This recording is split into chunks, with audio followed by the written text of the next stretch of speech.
আমি মনে করি বাংলাদেশ, নতুন বাংলাদেশে আমার চাওয়া যদি একটা শব্দে বলতে বলা হয়, আমি বলবো জাস্টিস। যে ন্যায় বিচার প্রতিষ্ঠা হোক আগামী বাংলাদেশের প্রধান অগ্রাধিকার, যে সর্বক্ষেত্রে ন্যায় বিচার। এই ন্যায় বিচারের অনুপস্থিতিই আমাদের বাংলাদেশের যত সব অনাচারের অবিচারের কারণ আর কি। যদি আমরা জাস্টিসটা সর্বক্ষেত্রে এনশিওর করতে পারি, সাপোজ বিচার হলে জাস্টিস, তারপর আমাদের যে ভোটাধিকার হরণ, এটাও কিন্তু জাস্টিসের ঘাটতি একটা।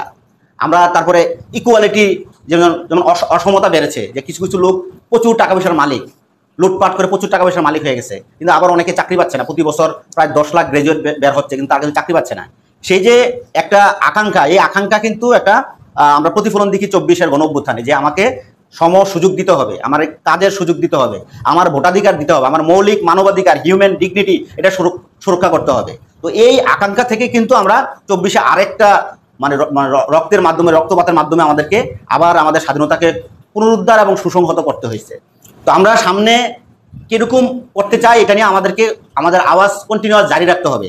এটা যে revolution is not like an apple, Che Guevara বলেছিলেন যে it will fall when ripe, যে বিপ্লব কোনো পাকা আপেল না যেটা পাকলে পড়ে যাবো, you need to pick it up. So একটা আদর্শ বাংলাদেশ, একটা সুন্দর বাংলাদেশ আপনি আকাঙ্ক্ষা করবেন স্রেফ, এটা বাংলাদেশটা কেউ এসে দিয়ে যাবে আপনার প্লেটে তুলে, it will never happen for any nation of the world. তো আমরা যদি অর্জন করতে চাই, আমাদেরকে এটার জন্য পার্সু করতে হবে, স্ট্রাগল করতে হবে। এই কারণে কিন্তু আমরা এই যে এরকম একটা স্টাডি ফোরাম করতেছি, যেখানে রুমির মতো থিওলজি হিস্ট্রি এক্সপার্ট বসবেন আমাদের সাথে, সামিউল হুদা পিয়াসের মতো একজন লিগাল এক্সপার্ট, টপ এক্সপার্ট আমাদের সাথে বসবেন, তারপরে শ্রাবণের মতো একজন টপ শিক্ষক আমাদের সাথে বসবেন, প্রান্তরের মতো একজন জজবাতলা বিপ্লবী কর্মী আমাদের সাথে থাকবেন।